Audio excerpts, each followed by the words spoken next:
ईमान, उम्मीद, मोहब्बत ये तीनों मिल जाएं तो हो जाती है रोशन राहें, रोशन राहें, रोशन राहें, रोशन राहें, रोशन राहें।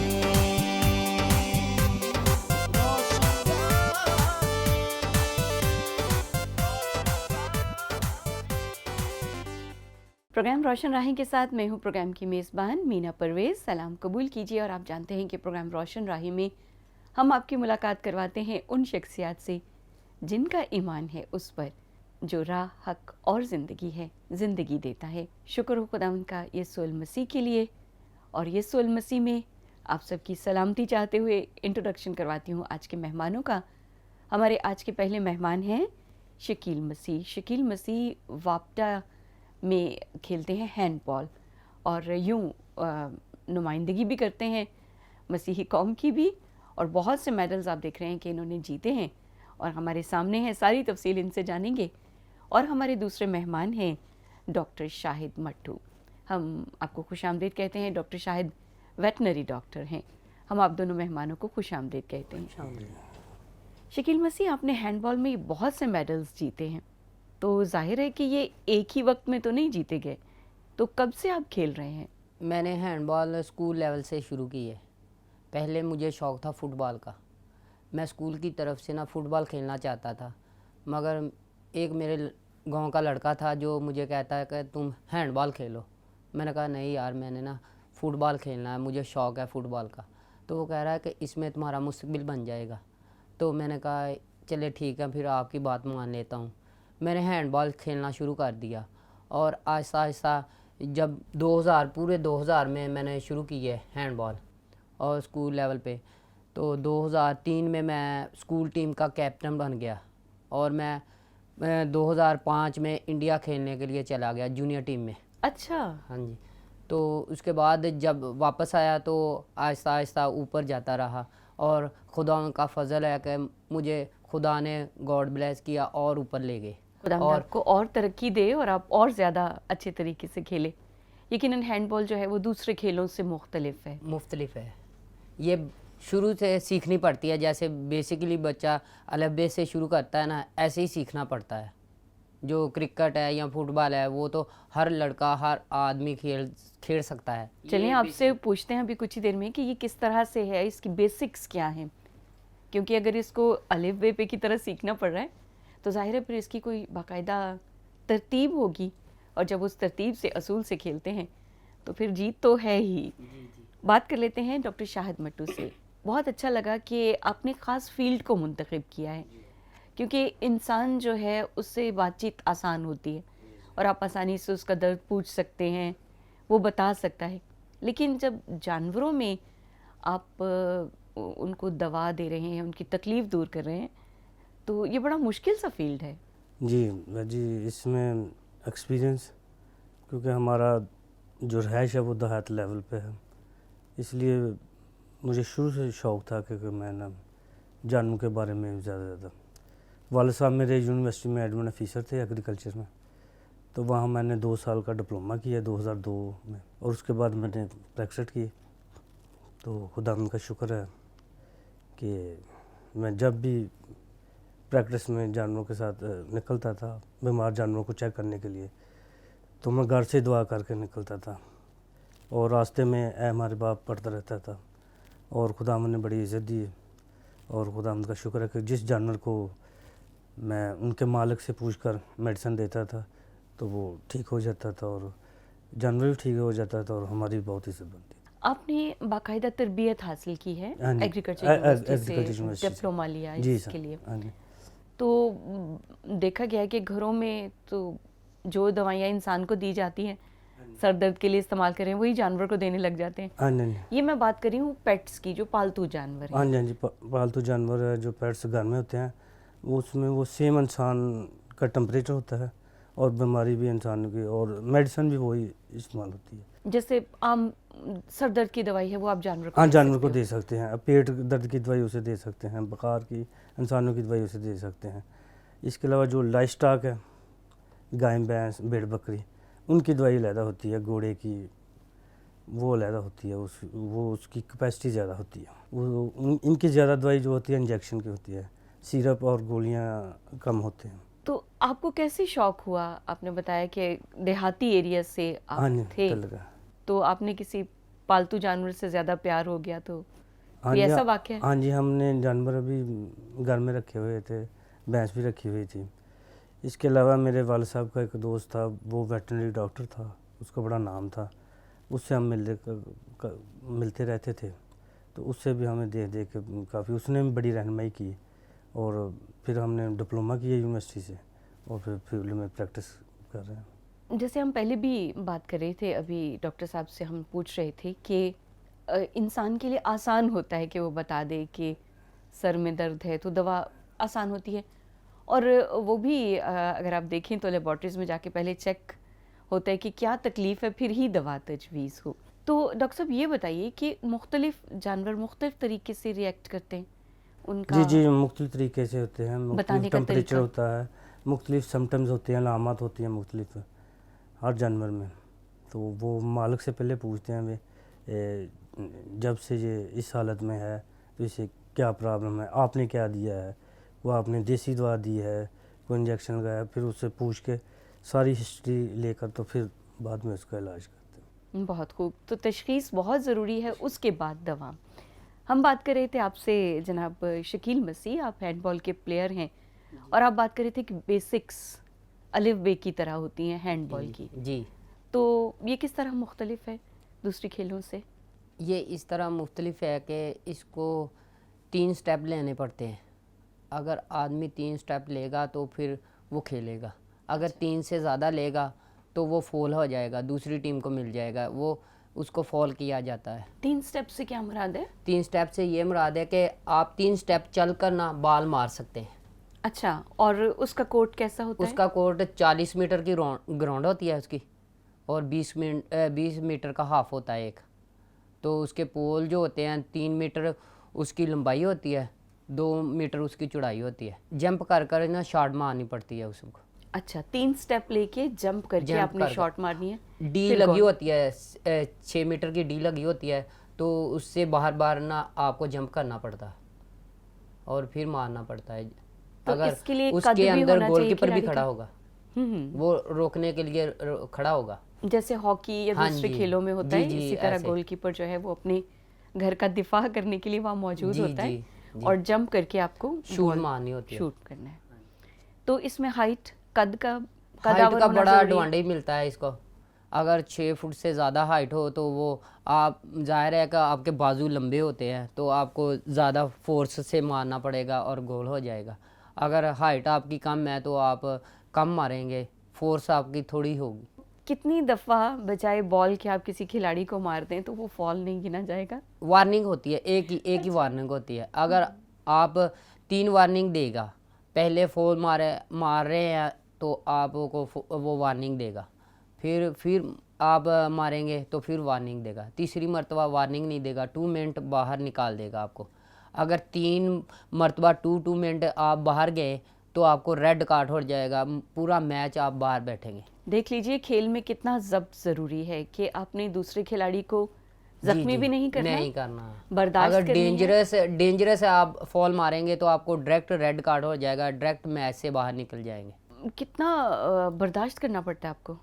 कभी कभी गुस्सा आ ही जाता है। जी जी, ये तो हाई हो जाता है। आपको पता है कि प्लेयर होता है कि उसका जो दिमाग है ना हाई हो जाता है, हैवी हो जाता है, वो ब्लड प्रेशर हाई हो सकता है। हाँ, हो सकता है। जी जी। तो वो खेलता भी है और बर्दाश्त भी करता है। अगर कोई खेल रहा है या फॉल मार रहा है, अगर रेफरी नहीं चेक कर रहे तो वो उसको बताने की कोशिश कर रहा है कि यह मुझे ना फॉल मार रहा है, आप चेक करें, तो वो चेक करेगा, अगर हो तो वो बाहर निकाल देगा उसको। सेहतमंद रहना ज़हनी तौर पर भी और जिस्मानी तौर पर भी एक खेल के लिए बहुत ज़रूरी है, और हमारे साथ डॉक्टर साहब मौजूद हैं।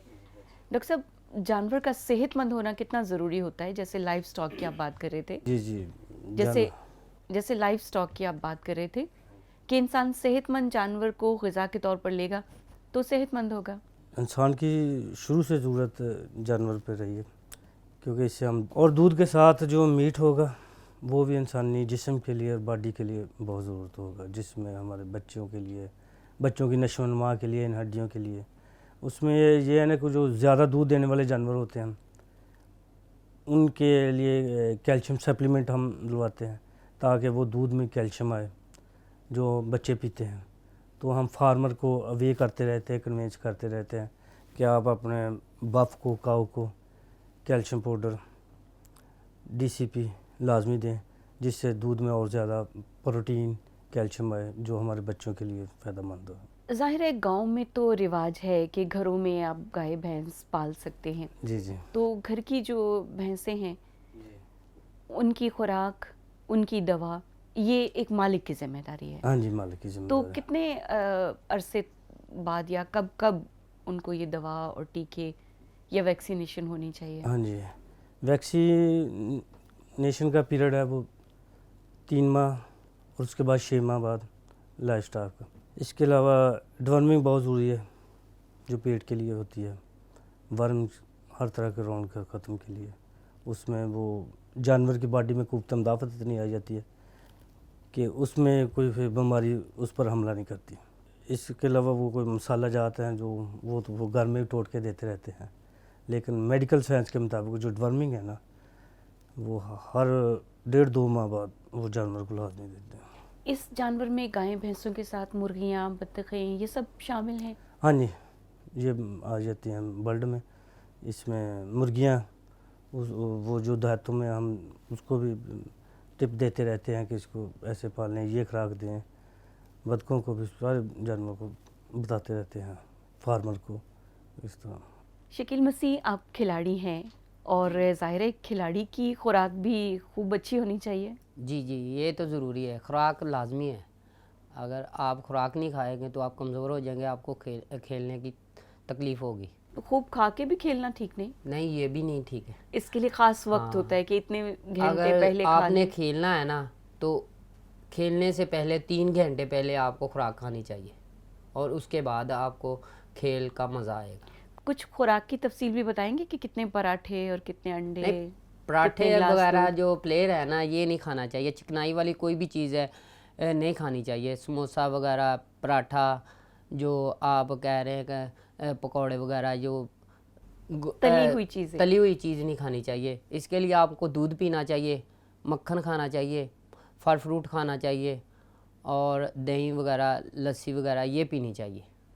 और ये खेल से कितने घंटे पहले है? ये 3 घंटे पहले खाना चाहिए आपको। और अगर खेलने के लिए नींद भी ज़रूरी है।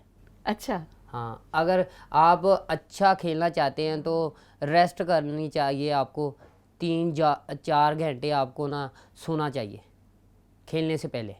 अगर आप खेलने के लिए सुबह आपको पता है कि मैंने 3 बजे खेलने जाना है, तो उसके लिए आपको 3-4 घंटे सोना ज़रूरी है। अगर आप फिर तंदुरुस्त होंगे, फिर आप फ्रेश होकर नहा कर फिर जाएंगे तो फिर खेल का मज़ा आएगा आपको। ज़ाहिर है जब आप खेल रहे होते हैं आपको डिसीजंस भी लेने पड़ते हैं, कुछ मूव्स होते हैं, यहाँ से आपने बॉल करना है, जी जी। तो आप कुछ फैसला लेने की ताकत रखने के काबिल होने चाहिए। और जब प्रैक्टिस चल रही है तो प्रैक्टिस कितने घंटे की? वो आप पे डिपेंड करता है कि अगर आपका मैच है 1 घंटे का तो आपको कम से कम 2 घंटे की ट्रेनिंग करनी चाहिए। स्टेमिना बढ़ाना हाँ चाहिए जी, अपना। आपको 2 घंटे ट्रेनिंग करनी चाहिए। उसके बावजूद आप जाकर अपने जो अपना लेवल है ना उस तक पहुंचने के लिए आपको 2 घंटे की ज़रूरत है ट्रेनिंग करने के लिए। और ये रोज़ाना की हाँ, मशक? अगर आप नहीं करेंगे तो आप फिर वहीं पीछे ही चले जाएंगे।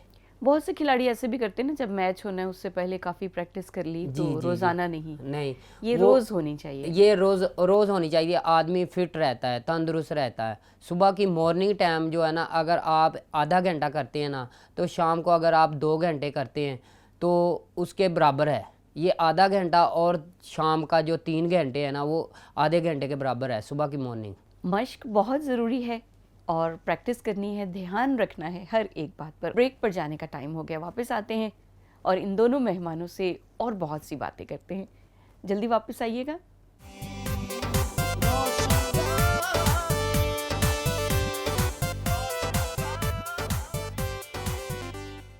ईमा उम्मीद मोहब्बत ये तीनों मिल जाएं तो हो जाती है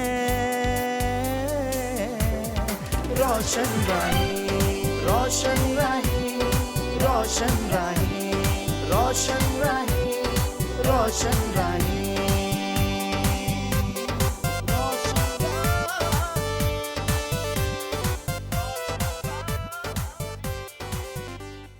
welcome back after the break. हम बात कर रहे थे शकील मसीह से, और शकील मसीह हैंडबॉल के प्लेयर हैं, वापडा की तरफ से खेलते हैं, बहुत खेला और बहुत से मेडल भी इनके पास मौजूद हैं।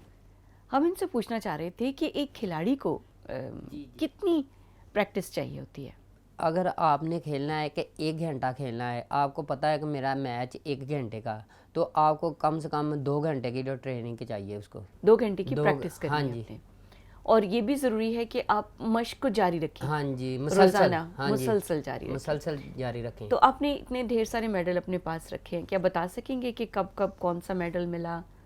नहीं, ये तो नहीं बता सकता हूँ। ये बता सकता हूँ कि जिस जिस मुल्क में मैं गया था उस मुल्क वहाँ से। से इतने मेडल जीत चुके हैं कि बता नहीं सकते कि कब कब क्या क्या लिया, लेकिन जहाँ जहाँ गए वही पूछ लेते हैं। जी शकील, कहाँ कहाँ खेला आपने? आप भारत गए हैं, इंडिया? जी, मैं भारत 2 मरतबा गया हूँ, और इसके अलावा अफ़गानिस्तान में गया हूँ, थाईलैंड में गया हूँ, और श्रीलंका में खेला हूँ, और इसके अलावा मैं बांग्लादेश में गया, नेपाल में गया, और इसके अलावा कीनिया में गया। अच्छा शकील, आपने इतनी जगहों पर खेला है, मुख्तलिफ खिलाड़ियों जी, के जी। साथ, फिर जीते भी हैं, तो टेक्निक्स का कोई फ़र्क तो नहीं खेल में कि सबकी के एक ही कवायद व ज़वाबित है? हमारे मुल्क में फ़र्क है। हमारे मुल्क में जो बाहर के मुल्कों में सहूलत है ना, वो हमारे मुल्क में नहीं सहूलत है। सहूलियात की कमी है, जी। वरना टेक्निक्स तो एक ही हैं। जी, जी, जी। खेल उन्हीं कवायद व ज़वाबित से हाँ खेला जी, जाएगा। हाँ जी। तो हमारे यहाँ क्या होता है कि फिर हमारे यहाँ है तो इधर ना खुले मैदान में खेलते हैं और घास पे खेलते हैं, तो उधर इंडोर हॉल होते हैं जो बेसिकली इस गेम के लिए खेले जाते हैं। शकील, ये चीज़ आपको और ज़्यादा मजबूत नहीं बनाती? बनाती तो है, सिर्फ प्रॉब्लम बनती है ना, जो हाल में सांस की प्रॉब्लम बनती है। सांस लेना, वो हाल में जो स्टेमिना होता है ना, वो बाहर का स्टेमिना और अंदर का स्टेमिना का बड़ा फ़र्क पड़ जाता है। अभी आपसे पूछेंगे कि क्या आप सजेस्ट करते हैं नए आने वाले खिलाड़ियों को। पहले बात कर लें डॉक्टर साहब से।